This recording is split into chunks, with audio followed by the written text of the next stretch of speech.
지난 시간에 이어서 오늘은 혈액의 생리에 대해서 설명을 하도록 하겠습니다. 사실 한의학 교육과정에서 기혈진액이라고 해서 인체의 몇 가지 유체 성분, 유동 성분에 대한 생리를 배웁니다. 그런데 학교 교육에서 배울 혈액의 생리에 대한 것은 생략하고요. 오늘은 구상적 사육 체계에 있어서 옛사람들이 혈액에 대해서 어떻게 생각했는가 하는 것을 중심으로 설명을 하려고 합니다. 강의에 들어가기 앞서서 한 가지 짚어보고 넘어갈 문제가 오늘날 여러 가지 서적에서 많이 보이는 논란 중에 하나인데요. 고의서에 나오는 혈은 오늘날의 혈액이 아니다. 이런 주장을 하는 사람들이 많습니다. 그래서 그것이 어떤 문제가 있는가 또는 그것이 합당한 이야기인가 하는 것을 조금 살펴보도록 하겠습니다. 그런 주장을 한 예로 예를 들어서 이런 주장이 있죠. 이것은 논문 중에 나온 예인데요. 여기서 이제 혈에 대해서 설명을 하고 여기에 이제 각주에서 설명하기를 그러나 여기서도 서양의 혈액이라는 물질과 혈이 유사한 개념이 되는 것이지 동일하다고 보기는 좀 어려운 면이 있다 라는 이런 각주를 첨부하고 있어요. 꽤 애매한 이런 입장을 표명하고 있으면서도 여기서 내포한 의도는 혈액과 혈을 동일시할 수 없다라는 그런 의도가 표명이 되고 있죠.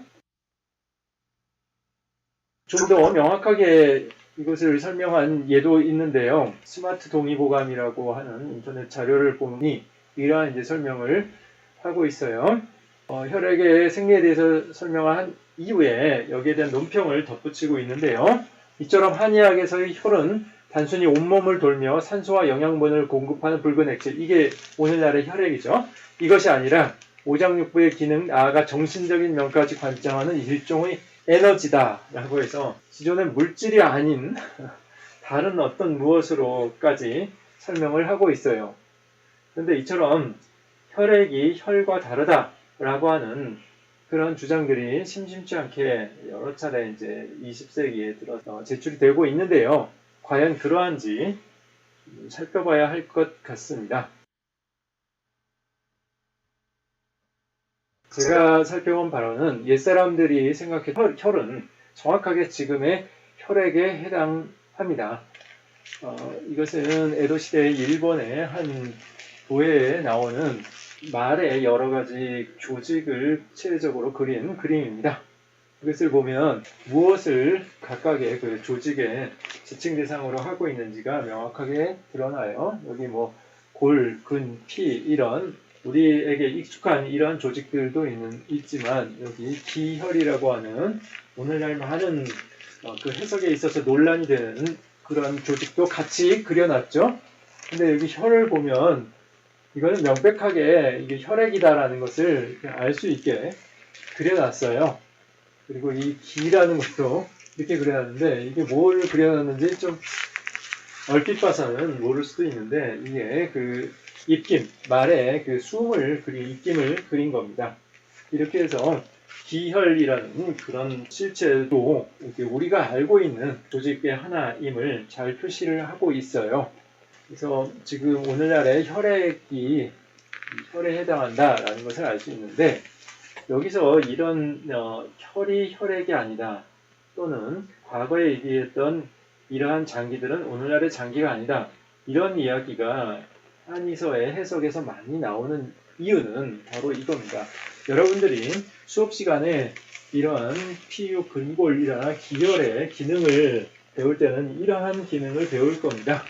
기는 운우하고 방어하고 고섭하는 그런 기능이 있다. 혈은 조직을 유윤하는 그러한 기능이 있다. 이러한 이야기들을 자주 들으셨을 겁니다. 나머지 조직도 마찬가지고요. 장기들도 마찬가지고요. 그런데 이러한 기능을 실제 우리가 알고 있는 이러한 실체들이 담당하는가? 그렇지 않다는 것을 현대에 와서는 잘 알게 되었죠. 그러니까 이것과 이것이 맞지 않는 겁니다. 옛사람들은 이러한 조직들이 이러한 기능을 한다고 생각을 했죠. 그러나 오늘날에 와서는 이러한 조직이 실제로는 이러한 기능을 하지 않는다라는 생각들이 많아졌습니다. 이게 어떤 경우에는 잘 맞는데요. 예를 들어서 뼈의 기능 이런 것들은 옛사람들이 생각했던 뼈의 기능하고 지금의 뼈의 기능으로 알려져 있는 것들이 그다지 다르지 않겠죠. 그런데 어떤 경우에는 이게 이제 심하게 달라지는 겁니다. 혈액의 기능만 해도 그렇고요. 오장의 기능 중에 예를 들어서 비장의 기능 같으면 우리가 알고 있는 비장의 기능과 많이 다른 거죠. 이러한 차이가 두드러지면서 앞서에서 보았던 것 같은 왜곡된 해석이 자꾸 나오게 되는 겁니다. 다시 한번 말씀드리지만 옛사람들은 이러한 실체로서 우리가 보고 있는 것과 똑같은 그러한 조직을 지칭하면서 이들이 이러한 기능을 한다라고 생각을 했던 겁니다. 좀 더 옛사람들이 생각했던 혈액의 실체로서의 혈액의 기능과 지칭 대상에 대해서 좀 더 자세히 살펴보도록 하겠습니다. 첫째로 혈액의 이제 생성 과정에 대해서 이야기를 하고자 합니다. 혈액의 생성 과정에 대해서 내경에서는 다수의 편에서 중초라고 하는 기관에서 생성이 된다라고 설명을 하고 있습니다. 예를 들어서 영초 30편 결기편을 보면 중초 수기추즉 변화이적 시위혈 중초가 기를 받아들이고 즙을 취하여서 이것이 변화되어 붉게 된 것 이를 일러 혈이라 한다. 이러한 설명을 하고 있습니다. 여기에 보면 혈액이 형성되는 장소는 중초이고 그것에 재료가 되는 물질은 두 가지 기와 즙이라고 하는 것을 알 수가 있습니다. 이 두 가지가 재료가 돼서 여기서 혈액이 만들어진다 하는 것을 알 수가 있어요. 조금 더 상세한 생성 기전이 영추 영의생의 편 18편에 나옵니다. 여기 보면은 원문 중초지 소출, 중초가 나오는 정황에 대해서 듣고 싶습니다. 기백이 답하여 말하기를 중초 역경 위중, 중초도 역시 윗속에서 혼합되어 있다가 위기를 만드는, 즉 상초를 형성하는 그러한 물질들과 함께 중초를 이루는 그 흐름 자체도 위쪽에 혼합되어 있다가 출상초지후, 상초의 뒤로 나옵니다. 또는 어떤 편번에서는 여기가 위구로 되어 있어요. 중초 역경 위구, 위의 상구, 분문부를 말하는 거죠. 분문부로 병행하여 주행하였다가 분문부에 나란하게 식도하부죠. 거기에 나란하게 주행했다가 출상초지후, 상초의 뒤로 나온다. 그렇게 해석할 수도 있습니다.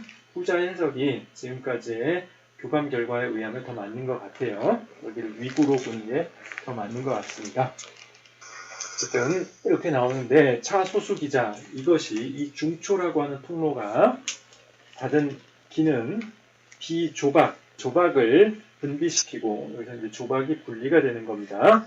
찌꺼기가 분리되고 증진액, 진액을 쪄서 화기, 정미, 상주어, 폐맥, 그 순수하고 미세한 성분을 변화시켜서 화생한다라는 의미로 생각이 됩니다. 이러한 정리를 화생하여서 상주 우 폐맥, 폐맥관에, 폐의 맥관, 수태현 폐경의 초기 기시 부위죠.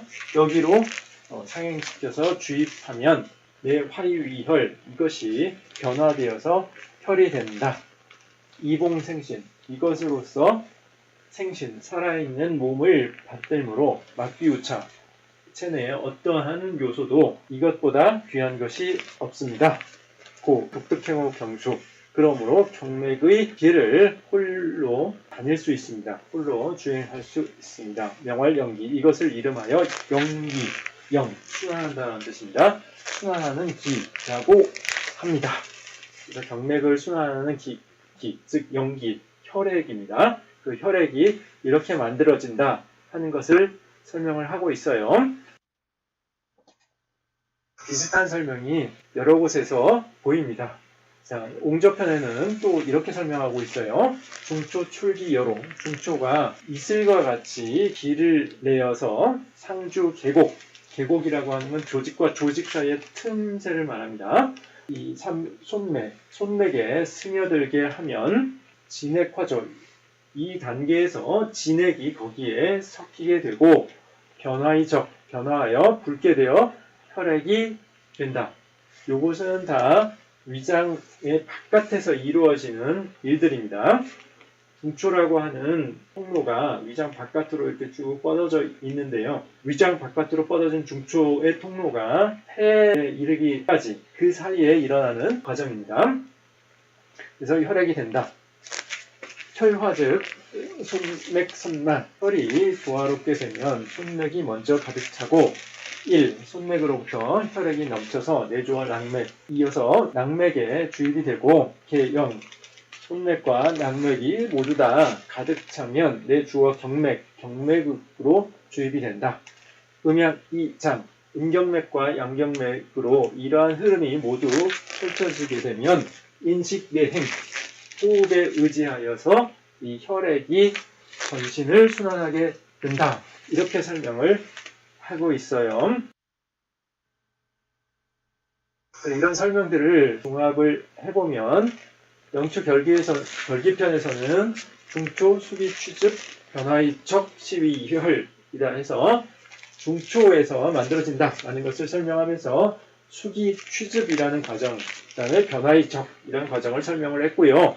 영추 영의생의 편에서는 비조각, 찌꺼기를 분비하고 그 다음에 증, 진액, 화기, 정미 해서 상주어, 폐맥, 폐경에 주입을 시키면 변화돼서 혈이 된다라고 설명을 했고요. 옹저편에서는 위로, 계곡에 이것을 위로부터 추출된 물질을 주입을 시키고 그 다음에 손맥, 랑맥, 경맥 순서대로 가득 차서 이것이 혈이 된다라고 설명을 하고 있어요. 그리고 중간에 이 진액이 섞인다라고 하는 과정을 설명을 하고 있죠.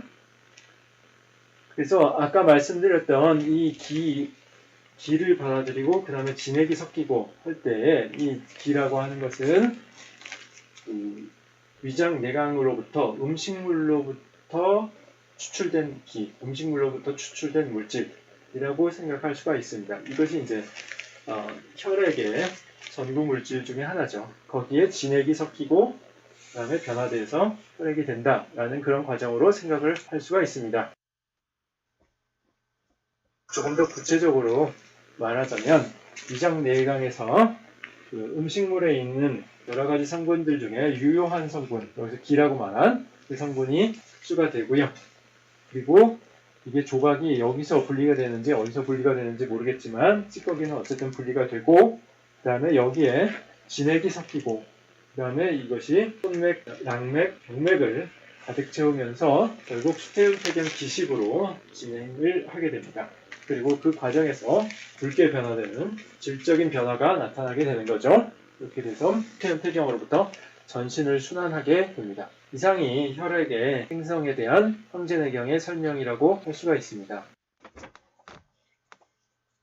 그리고 이렇게 형성된 혈액은 수태음 폐경을 시작으로 해서 전신 12경맥, 정확히 말하면 12경맥하고 소순환이 또 있습니다. 그것을 포함한 주행을 하게 됩니다. 오래전부터 동아시아에서는 혈액이 순환한다라는 생각을 가지고 있었던 거고요. 그런 것이 이 혈액에 관한 여러 설명에서 잘 드러나고 있는 겁니다. 근데 여기서 혈액이 만들어지는 과정에서 거치는 통로가 이 중초인 것이고요. 그 다음에 혈액이 주행을 시작하는 첫 부분은 바로 수태음 폐경, 수태음 폐경이라는 경맥이 되는 겁니다. 옛사람들은 경맥을 혈액, 즉 연기라고 했죠. 순환하는 기, 연기, 이것이 채우고 있다라고 생각을 했고 그것이 우리가 알고 있는 12경맥을 우리가 알고 있는 순서대로 수태음 폐경부터 수양근 대장경으로 이런 식으로 해서 12경맥을 순환한다라고 생각을 한 겁니다. 초기 경로를 보면 이 중초라고 하는 통로가 수태음 폐경으로 이행된다라는 것을 잘 알 수 있고요. 이러한 중초로부터 수태음 폐경으로 이행된다라고 하는 이 내용은 영추 경맥편의 수태음 폐경 주행을 설명하는 단락에서도 잘 나타나 있죠. 자, 이번에는 생성된 연기가 어떻게 순행하는가 하는 것을 조금 더 자세히 살펴보도록 하겠습니다. 조금 전에 말씀드렸듯이 이제 12경맥을 순환하게 되는데 그것이 이제 전신적인 순환하고 또 이제 소순환이 있기 때문에 그것을 설명을 하도록 하겠습니다. 50형편에 보면 270씩만에 270씩을 하는 동안에 기행 16장 2척, 기는 연기를 말합니다. 여기 기는 기가 16장 2척을 행하고 기행 교통우중, 그 기의 움직임이 체내에서 한번 회합을 이루게 되어서 일주오신 1회의 순환을 한다, 이렇게 설명을 하고 있고요. 연기편에서 보면 기종 태음출에서 수양명하고 쭉 이렇게 설명이 있는데, 이 설명을 보면 12경맥을 따라서 순환, 우리가 알고 있는 순서대로 12경맥을 순환한다라는 것을 알 수 있고요. 여기에 별도의 이제 임동맥 순환하고 기타 남녀가 다른 두 가지의 별도의 순환이 존재한다는 것을 알 수 있습니다. 다음 슬라이드에서 조금 더 보도록 하겠습니다. 그리고 맥도편에도 그러한 보충적인 경로에 대한 설명이 나옵니다. 여기에 대해서 다음 슬라이드에서 정리를 해서 보도록 하겠습니다. 자, 그래서 전체적인 그림을 그려보자면 연기의 순환에 대해서는 내경에서 이와 같은 설명을 하고 있다라고 생각할 수가 있어요. 여기는 이제 생성 경로입니다. 위로부터 중초를 거쳐서 수태연폐경으로 가서 혈액이 이제 만들어지죠. 그 만들어진 것이 우리가 알고 있는 12경맥 순환 순서에 따라서 수태연경, 수양연경, 조양연경, 죽태연경 이런 순서대로 12경맥을 순환을 합니다. 그 사이에 앞서 말한 대로 연기편이나 맥도편에서는 일종의 소순환이라고 할 수 있죠. 일종의 또 작은 순환통 경로를 이야기를 하고 있는데요. 하나는 임동맥을 순환하는 겁니다. 수태연경에서 동맥으로 갔다가 인맥을 거쳐서 다시 돌아오는 이러한 경로가 하나 있고요. 그 다음에 또 하나는, 이게 좀 복잡한 설명을 하고 있는데, 여성과 남성이 서로 다른 소순환을 하고 있는 경로가 또 하나 있습니다. 하나는 독성경에서 기시에서 양교맥을 거쳐서 죽태양경으로 돌아가는 소순환 경로가 있는데, 이것은 남성의 경우에 그런 거고요. 여성의 경우에는 비슷한 순환인데 음교맥을 거쳐가는 순환이 있다라고 설명을 하고 있습니다. 이게 여성의 경우에 그렇습니다. 참고로 말씀드리자면 이렇게 음교맥이나 양교맥, 이렇게 기경팔맥의 일부가 연기의 순행 통로에 편입되게 된 것은 당시에 경맥학설을 정리하면서 그 당시에 여러 개의 경맥학설이 있었을 텐데요. 내경 성립기에 그런 것을 정리하면서 12경맥 정경체계에 편입되지 못한, 포함되지 못한 여러 가지 순환체계들을 필요에 따라서, 경우에 따라서 이곳저곳에 분산해서 이제 배치했던 흔적들이 좀 보이는데요. 이것도 그러한 것이 아닌가 싶습니다. 자, 어쨌든 이와 같이 12경맥을 순환하는데 이곳을 하루에 50회 한다라고 했어요. 그래서 50영이라고 하죠. 50번 순환한다 해서. 앞서 위기의 순행 경로에 대해서 아직 결론이 나와 있지 않다, 의학사적 연구에 있어서 결론이 내려지지 않았다라고 말씀드렸는데요. 연기에 대해서는 이 내경에서 거의 이견이 없어요. 그냥 이와 같은 순환체계를 가지고 있다는 것이 이견 없이 정리가 됩니다. 그래서 이와 같은 순환체계를 여러분들은 현대 한의학 교과서에서도 종종 볼 수 있을 겁니다. 자, 이번에는 그러한 연기가 순행하면서 저장되는 곳들에 대한 옛사람들의 설명을 살펴보고자 합니다. 인체에 많은 혈액이 있다라는 것은 오늘날 잘 알고 있고요. 옛사람들도 잘 알고 있었을 텐데요. 그것에 이제 저장 장소가 어디엔가 있지 않겠는가, 대량의 어떤 중간 저장소 같은 것들이 있지 않겠는가 하는 생각이 자연스럽게 생겼을 수 있을 겁니다. 그 중에 하나로 제시된 것이 이제 충맥입니다. 충맥을 혈해, 사해에 의한 네 가지 바다라고 해서 인체에 네 가지 바다, 사해가 있다고 했는데요. 그 중에 혈의 바다, 혈액의 바다라고 하는 것이 충맥이다 라는 설명이 내경에 등장하죠. 충맥이라고 하는 것은 오늘날의 개념으로 말하자면 대동맥을 지칭했을 가능성이 큽니다. 이게 충돌한다 하는 거죠. 부딪힌다 하는 거죠. 그래서 이 대동맥의 박동에서 이 충맥이라고 하는 말이 나왔을 가능성이 큰데요. 복부의 안쪽에 있는 맥이죠. 그래서 어떤 편에서는 복충지맥, 잠복하고 있는 복충, 이 박동하는 맥이다. 그래서 복충지맥이라고 부르기도 했죠. 이 충맥이 혈의 바다다라고 인식한 그런 편이 있고요. 또 하나는 여러분들 잘 알겠지만 간이 혈액을 저장한다라고 얘기했죠. 그래서 간장혈이라는 말이 소문 조경론이나 영주본심편에 나오고요. 또 사람이 누우면 혈은 간으로 규적된다 라고 하는 그런 표현도 나와요. 그래서 간을 혈액의 저장소로 생각하기도 했던 것 같습니다. 기타 이후의 문헌을 보면 혈실이라는 말로써 여러 가지 장기를 표현하는 예가 있는데요. 혈실이라 하면 상한론에서는 그 자궁을 가리키는 말로 쓰였고요. 이후에도 자궁을 혈실이라고 하는 예가 많이 있습니다. 명확하게 자궁이 혈액을 보관한다라는 표현을 찾기는 어렵지만 혈실이라는 말을 쓴 걸로 봐서는 이런 자궁에 혈액이 이제 상당량 저장돼 있다라고 하는 생각을 했을 가능성이 큽니다. 기타 아까 말씀드렸던 충맥을 혈실이라고 한 예도 있고요. 간을 혈실이라고 한 예도 있고요.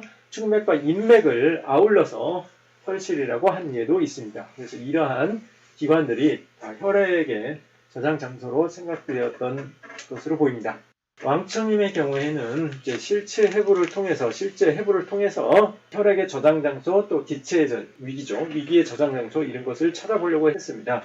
위기의 저장 장소에 대해서는 하부 복강을 위기의 저장 장소로 생각했어요. 그래서 사람이 숨을 쉴 때 배가 팽창했다가 수축했다 하죠. 그래서 장관막 사이에 기체가 저장되어 있다고 생각을 했던 거예요. 그래서 기의 집이다라고 불렀고요. 그럼 혈액도 그러한 대량 저장 장소가 있어야 될 텐데 어디냐? 그것을 이 흉강 하부로 생각을 했습니다.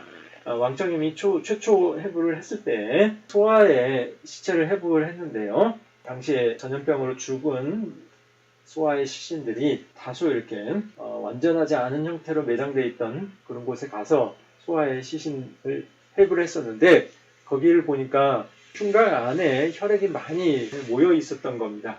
그것을 보고 이것이 정상 상황에서도 여기에 혈액이 저장되는구나 라고 생각을 했고요. 그래서 흉강 하부를 혈부라고 해서 이것이 혈액의 곧집, 혈액의 집이다 라고 불렀습니다. 왕청임의 처방 중에는 혈부 추거탕이라고 하는 혈부의 어혈을 풀어주는 그런 처방도 있죠.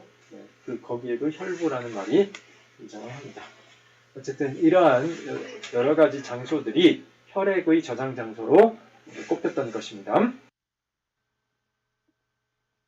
자, 이제 혈액이 어떤 기능을 하는가에 대해서 옛사람들이 생각했던 바를 짚어보도록 하겠습니다. 하나는 이것은 이제 현대 한의 교재에서도 이야기를 하는 거지만 조직을 자양하는 기능을 한다 하는 겁니다. 그래서 조직을 습윤하게 하고 그것을 통해서 여러 조직을 자라게 하는 그러한 기능들을 말한 거죠.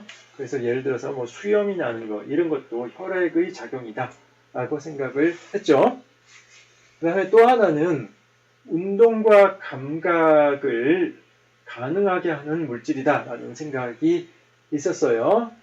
오장생상편에 보면 이제 정규교육 장상학 교육 시간에도 이제 배우는 얘기이지만 간수혈이 능시 간이 혈을 받아서 사람은 사물을 볼 수가 있고 족수혈이 능고 발이 혈을 받아서 사람은 걸을 수 있으며 장수혈이 능하 손바닥이 혈액을 받아서 물건을 줄 수가 있고 지수혈이 능서 손가락이 또 혈을 받아서 물건을 줄 수 있다.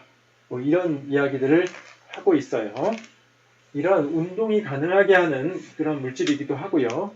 또한 감각을 가능하게 하는 체성 감각을 가능하게 하는 그러한 물질이기도 한다라는 인식이 있었습니다. 다만 이 체성 감각을 위기가 담당하냐 연기가 즉 혈액이 담당하느냐에 대해서 좀 논란이 있었습니다.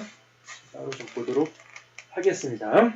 어쨌든 우리가 얘기하는 감각 저하, 불인하다라고 하는 것 이것의 원인을 흔히 연기의 부족으로 돌리곤 했습니다. 그리고 이제 정신작용을 발현시키는 그러한 물질로 생각하기도 했습니다. 이거 오늘날은 이런 생각 전혀 안 하죠. 근데 옛사람들은 혈액에 대해서 그런 기능을 부여했어요. 오늘날의 생각과 많이 다른 것이기 때문에 주목해서 볼 필요가 있습니다. 그것에 대해서 조금 더 자세히 보면요. 논영이라고 하는 후한 초기의 사상가인 왕충의 저작에 보면은요. 여기에 정신 본이 혈기 위주, 정신이라고 하는 것은 본래 그 혈기를 주인으로 한다라는 표현을 하고 있고요. 그래서 혈액이 정신작용과 관계를 가지고 있다라는 것을 이야기를 하고 있는데요. 그 정신작용 중에 어떤 것을 담당하느냐. 그래서 이런 얘기를 하고 있는 거죠. 지각을 이제 담당한다. 함열이 유지. 물고기는 혈액을 함유하고 있어서 지각이 있다. 감각이 있고 알미 있다라는 겁니다. 이러한 이야기를 하고 있고요. 이러한 혈액을 갖추고 있는 모든 동물들이 이런 지각을 가지고 있다. 감각과 알을 가지고 있다. 라는 생각을 하고 있었습니다. 그래서 함열기충 무아사지환, 혈액을 갖추고 있는, 혈액을 머금고 있는 그러한 벌레들은, 여기 옛날에 이 벌레라고 하는 것은, 한자에서 이 벌레라고 하는 것은 충자, 그래서 우리가 알고 있는 소위 곤충이나 아니면은 곤충의 근현동물들, 여러 가지 절지동물들, 이런 것만 얘기한 게 아닙니다. 심지어는 뭐 양서류 이런 것도 충이라고 했어요. 어쨌든 이러한 벌레들은 무아사지와 굶어 죽을 걱정이 없다. 왜냐하면 그게 능히 구삭 음식이야. 그것을 통해서, 혈액을 통해서 구삭 음식을 찾을 수 있기 때문이다. 이 혈액이 있으면 지각작용이 있고, 지각작용을 통해서 능동적으로 먹을 것을 찾을 수 있다라는 거죠. 그런 설명을 하고 있어요. 그래서 혈액을 갖추고 있다라는 것이 이 지각활동의 단서가 된다라는 것을 사람들이 기본적인 생각으로 가지고 있었다라는 것을 알 수 있는 거죠. 또 이런 것이 의서에서도 보이는데요. 짤막한 표현이지만 솔자신기야, 이런 표현에서도 그러한 생각을 간접적으로 볼 수가 있고요. 정신적인 문제들을 흔히 혈액의 이상으로 파악하는 것을 고대 의서에서 볼 수가 있어요. 그래서 상한론에서도 보면 혈액에 문제가 있을 때에 정신 증상이 수반되는 예를 많이 볼 수가 있습니다. 예를 들어서 열입혈실증이라든가 방광축혈증, 이런 혈액의 여러 병태에서 정신적 증상이 수반되는 것을 상한론이나 근계의학에서 확인할 수가 있습니다. 자, 그런데 여기서 혈액과 영기의 차이가 있는가 하는 문제를 좀 살펴보도록 하겠습니다. 제가 여러 차례 본 강의에서 혈액은 영기와 동일한 말다 라고 이야기를 했는데요. 여전히 혈액과 영기가 다르다라는 것이 지금의 교재에서는 주된 설명으로 채택되어 있습니다. 그렇죠?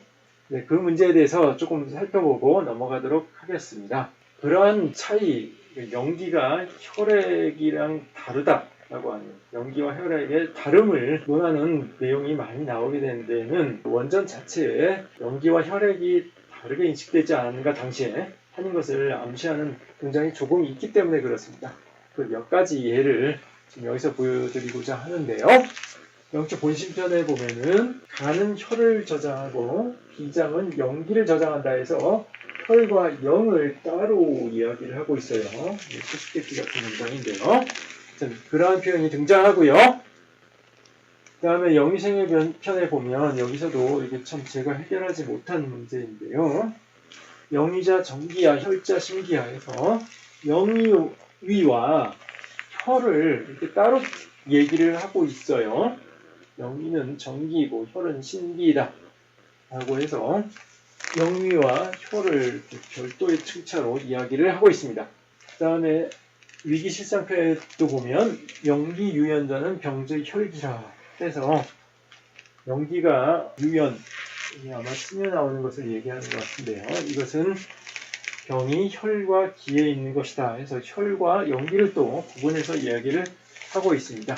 이처럼 영기와 혈액을 다른 개념인 것처럼 말하는 예가 소수 존재합니다. 사실 이것이 다라고 할 수 있어요.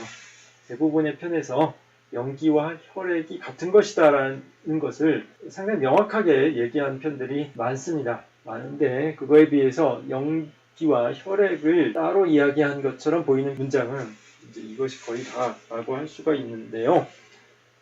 이런 문제 때문에 오늘날 영기와 혈액이 다른 것이다 라는 그런 생각들이 많이 퍼져 있었고요. 고대 의가들에 있어서도 영기와 혈액이 같은 것이냐 다른 것이냐에 대해서 여러 가지 의견이 있었던 것 같아요.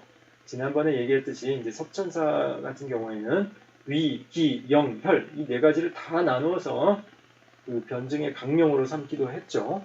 그것처럼 이제 역대로 보면 영기와 혈액을 구분했던 예 아니면 동일시했던 예 이런 것들이 공존했던 것 같습니다. 영기와 혈액이 다르다라고 얘기하는 편에서는 많은 경우 혈액이 있고 혈액 안에 함장된 별도의 기, 별도의 물질로서 영기가 있다라고 생각을 했던 것 같아요. 아니면 영기가 혈액의 전구 물질, 혈액이 되기 전의 물질이다라는 생각도 했던 것 같습니다. 그런 여러 가지 생각들이 공존하고 있었던 것 같아요. 오늘날 표준화된 용어집, 한의학 용어집을 보면 여전히 이러한 문제들이 있는데요. 용어 정의를 보면 영기와 혈액은 구분해서 설명을 하고 있습니다. 혈에 대해서 세계보건기구 표준전통의학 수로집을 보면은요. 혈관을 통해 순환하며 전신을 자양하고 수변하게 하는 붉은 액체라고 정의를 하고 있어요. 이거 사실 뭐 지금의 혈액인 거죠. 그것과 다름없는데 굳이 이렇게 설명을 하고 있습니다. 그 다음에 영기에 대해서는 맥관 안을 이동하며 모든 기관과 조직을 자양하는 기, 뭐 이렇게 설명을 하고 있어요. 그 다음에 표준 전통의학 수로에 대한 논문에서 보면은 혈액을 생성시키는 기, 그리고 전신을 영양하는 기로서 영기를 또 설명하고 있습니다. 이것을 보면 혈액의 전구 물질을 영기로 생각하는 것 같은 뉘앙스를 보여주고 있죠. 한의학 수로 중에 영혈이라는 말도 있는데 이것은 원래 순환하는 피라는 뜻입니다. 그런데 여기에 대해서 표준 전통의학 수로집에는 영기와 혈을 통틀어 지칭하는 수로, 영과 혈의 병렬어로서 설명을 하고 있어요. 그리고 또 앞서 봤던 이조국의 논문에 보면은요, 여기에서는 영혈에 대해서 사실상 혈이다 라고 설명을 하고 있어요. 원래 좀 전에 말씀드렸듯이 영혈이라고 하는 표현은 순환하는 피라는 이제 그런 뜻입니다. 그리고 근대에 이러한 여러 가지 논란들을 정리를 해보면 혈액과 영기에 대한 견해를 세 가지 정도로 정리를 할 수가 있겠습니다. 하나는 영기가 혈액의 전구 물질이라는 설명이고요. 또 하나는 영기가 혈액 속에 녹아있는 기다 라는 생각이고요. 마지막은 영기는 혈액이다 라는 견해입니다. 20세기에 황제내경을 깊이 있게 연구했던 황제내경 연구자인 용백견이라는 분은 황제내경 개론이라는 책에서 3번의 견해를 강력하게 주장을 합니다. 혈액이 영기와 같다라고 황제내경에서 생각했으리라 제가 생각하는 이유는 몇 가지 이유가 있는데요. 기와 혈과 함께 영과 위가 상대되는 개념으로 자주 언급이 됩니다. 내경을 보시면 아시겠지만 그게 자주 언급이 되고요. 여기서 위와 상대되는 영은 무엇이겠느냐? 이게 혈액이 될 수밖에 없지 않겠느냐 하는 게 제 생각이고요. 그 다음에 영기는 중초에서 생성된다라고 했는데 결국 중초에서 생성되는 것이 혈액이죠. 그리고 폐맥이라고 하는 것이 이제 중초의 초기 주행 부위죠. 그리고 영자라고 하는 것이 순환한다라는 뜻을 가짐을 내경의 몇 개 편에서 알 수가 있는데요. 영기, 순환하는 기다 얘기를 했다면 무엇일까? 혈액을 말한다라고 생각하는 것이 좋을 테다라는 겁니다. 영자가 순환한다라는 뜻을 가진 것은 이러한 표현에서 쉽게 알 수가 있습니다. 기행 50영우신 50영편에 보면 이와 같은 표현이 나오는데요. 이것이 50번 몸을 영양한다. 이렇게 해석하면 굉장히 어색하죠. 이거는 50번 몸을 순환한다 라는 뜻입니다. 그래서 영기라고 하면 순환하는 기다 라는 뜻이 되는 거죠. 영의생애편에도 보면 영기라는 것이 독특행우 경수, 동맥의 기를 혼자서 진액이나 위기와 달리 연기만이 경맥의 길을 순환할 수 있기 때문에 명활연기, 그러므로 순환하는 기다 라고 설명을 하고 있습니다. 그래서 이 경맥 속을 순환하는 것은 옛사람들이 혈액으로 생각했을 가능성이 대단히 크기 때문에 연기와 혈액과 같은 말이 아니겠느냐 하는 것이 제가 생각하는 당시의 생각입니다. 그리고 앞서 봤던 몇 개의 특별한 사례 외에는 이와 연기를 혈액으로 대체해서 무리가 없는 문맥들이 대부분입니다. 그리고 연기가 앞서 혈액내를 주행한다라고 얘기했는데 여기에 대해서도 얼마간의 논란이 있었습니다. 이것은 현대의 논란이라기보다는 과거의 의가들도 역시 똑같이 겪었던 그런 논란입니다. 내경에서는 대체로 연기가 맥 안을 행하고 위기는 맥 밖을 행한다라는 생각들이 여러 곳에서 확인이 됩니다. 난경에서도 그와 같은 표현을 확인할 수가 있어요. 그래서 영행맥중, 위행맥에, 내경 같으면 영제맥중, 위제맥에 뭐 이러한 표현들을 하고 있죠. 그리고 부맥자 혈지부야, 맥은 혈의 집이다. 이와 같이 맥이라는 것이 혈을 저장하고 있는 기관이다 라는 이제 표현을 하고 있고요. 절기편에 보면 옹알 연기 역무속피 시위 맥, 연기를 막아서 연기로 하여금 피할 곳이 없게 하는 것, 이것을 맥이라 한다. 지금 생각하면 이 도관에 해당하는 맥을 설명한 것으로 보이긴 하는데 왜 이와 같이 설명을 했는지 조금 이상하긴 한데 어쨌든 기본적으로 많은 주석가와 현대의 해석자들이 이해하는 바로는 맥관이 이제 하나의 도관으로서 혈액을 안에 운행시키고 있다라는 것으로 이 문장을 이해하고 있습니다. 그리고 좀 전에 얘기했듯이 영제맥중 위제맥이라고 해서 영기가 맥 속에 있고 위기는 맥 바깥에 있다. 이러한 설명을 하고 있죠. 또 하나의 이제 문제가 경맥과 혈맥이 같은 것이냐 다른 것이냐 하는 논란이 또 있어요. 앞서 혈액은 12경맥을 순환한다라고 했죠. 근데 오늘날에는 경맥이 혈관이다라는 말을 하지 않죠. 이것은 오늘날 우리가 알고 있는 혈관의 주행 노선과 경맥 주행 노선이 일치하지 않기 때문에 이제 그런 얘기를 하는 겁니다. 그런데 옛사람들은 경맥이라는 것이 혈액의 관이라고 생각을 했어요. 이것을 내경의 여러 곳에서 잘 확인할 수가 있습니다. 그런데 유일하게 한서 예문지에 보면 혈관과 경락을 별개의 것으로 인식한 것 아닌가 하는 예가 딱 한 군데 여기서 나옵니다. 여기 보면 의경이라고 하는 것은 의경이라고 하는 부류의 도서들은 무엇이냐? 이와 같은 것이다 라고 정의를 하고 있는데 원, 탐구하는 것이다. 원자가 이렇게 탐구하다, 공부하다 그런 뜻이 있어요. 인, 혈맥, 사람의 혈맥과 경락과 골수와 음양, 표리 이런 것들을 탐구하여 연구하여 이 기, 그것을 통해서 그러한 탐구를 통해서 다음을 제시한 것, 일으킬 기자를 썼어요. 병의 근본과 사생지 분, 사생의 나뉘, 이건 진단법을 말하는 거죠. 사생이 나뉘는 것을 제시한 것이고 이 용도 잠석 탕화 소시 그것을 통해서 이 용자 여기에 써있자와 같은 겁니다.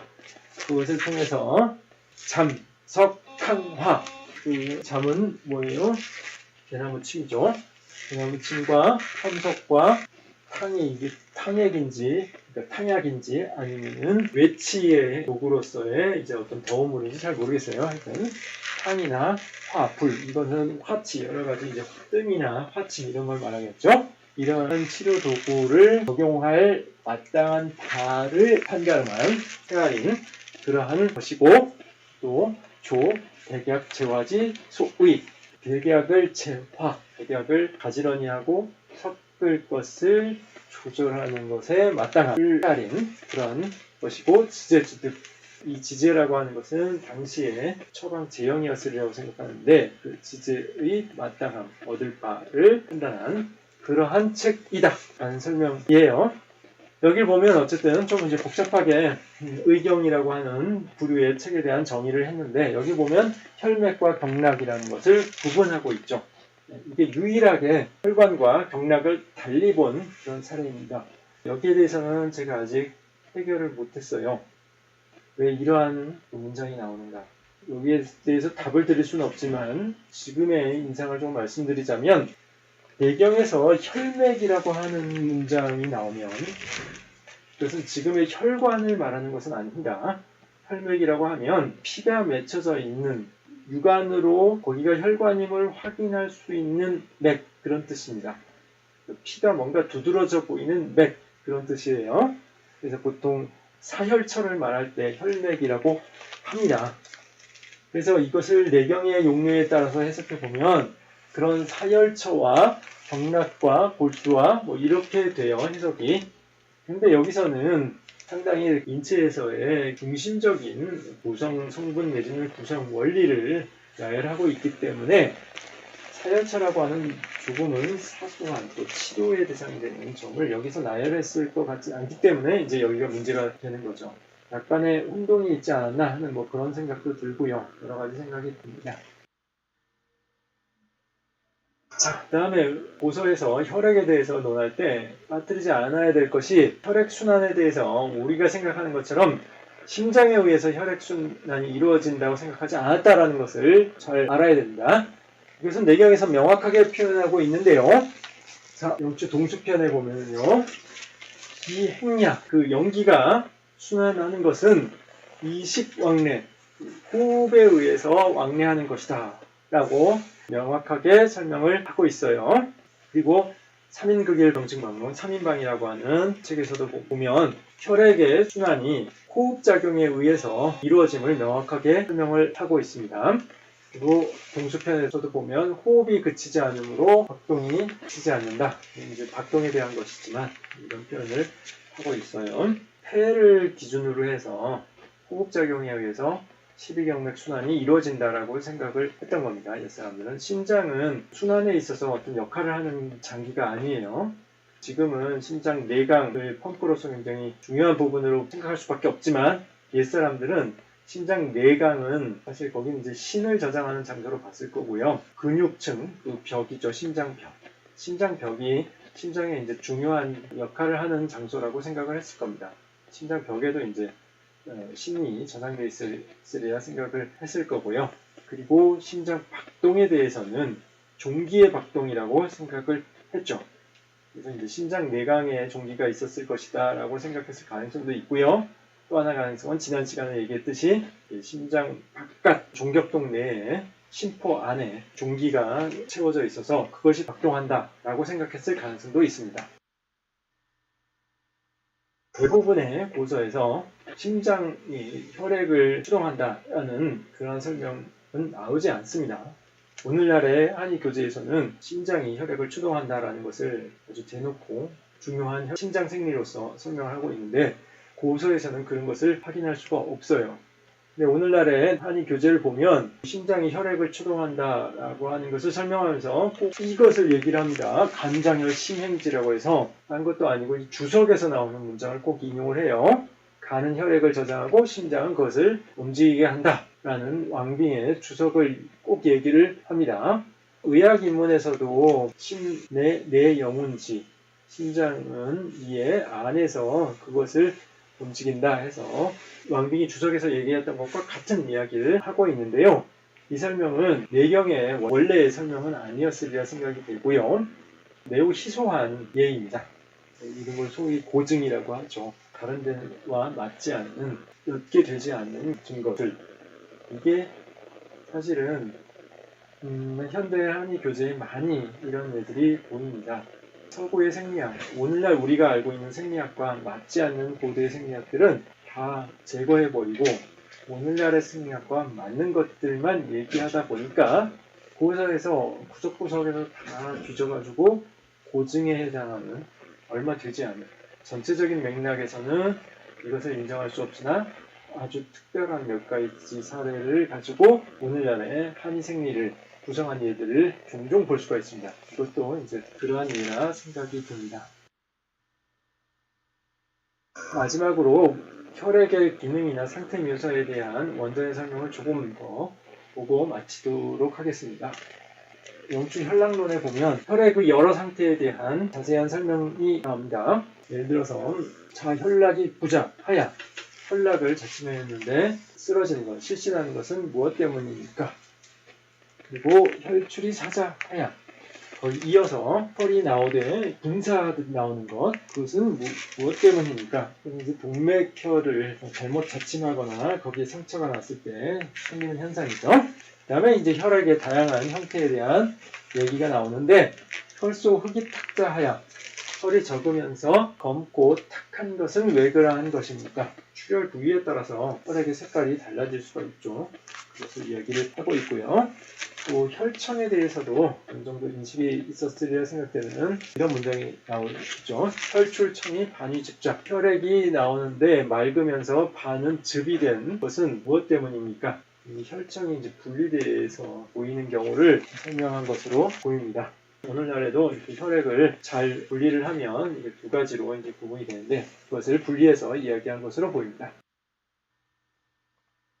또 하나 이제 흥미로운 설명은 옛사람들이 혈액에 대해서 이것을 정신을 관장하는 정신의 기초가 되는 물질로 생각했을 뿐만 아니라 이것이 뭔가 원격적으로 움직일 수도 있다 라고 생각을 했다는 점입니다. 이게 굉장히 특이한 것인데요. 오늘날의 사유로는 이해할 수 없는 그런 설명이 등장하는데, 그것을 마지막으로 설명하고 오늘 수업을 마치도록 하겠습니다.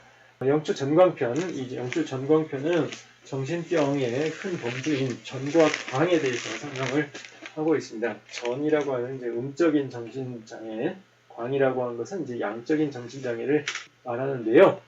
여기에서 전과 광과 함께 흔히 얘기했던 정신질환인 간질에 대해서도 설명을 하고 있습니다. 간질은 이게 지금의 정신병이 아닌데요. 옛사람들은 흔히 정신병, 전광이라고 할 수 있는 것과 같이 언급을 했습니다. 그래서 이 편에 보면 간질에 대해서 이제 설명을 하고 있는데, 병이 이르렀을 때 시지, 유과자, 사지, 뭔가 문제가 있는 경맥, 유과라고 하는 것은 박동에 특이성이 있는 것을 말합니다. 그곳을 봐서 사지, 그곳을 사열하고 그것에 경맥혈을 사열을 하고 이 호리병 속에 그 혈액을 넣어두고 발작이 이르게 되면 혈액이 뿔로 움직이게 될 것이다 라고 설명을 하고 있어요. 근데 만약에 움직이지 않으면은 궁골, 지금 이제 장강혈 부위로 생각이 되는데, 여기에 20장의 뜸을 뜹니다. 이렇게 설명을 하고 있는데, 반드시 그러한 것은 아니지만 간질 환자의 혈액은 따로 호리병에 모아두면 간질 발작이 왔을 때에 이 혈액이 같이 움직인다. 이 사람의 발작과 동기화돼서 스스로 움직인다 라고 생각을 했던 거예요. 특이한 거죠. 오늘날의 사유 방식으로는 이해할 수 없는 건데, 고대인들은 이런 생각을 하기도 했었습니다. 그래서 이 혈액에 대해서 굉장히 활성이 있는 액체로 생각을 했던 겁니다. 옛사람들의 생각을 이해할 때 간혹 우리의 기준으로 보면은 특별해 보이는 것들이 있어요. 여기에 대해서는 좀 주의를 할 필요가 있습니다.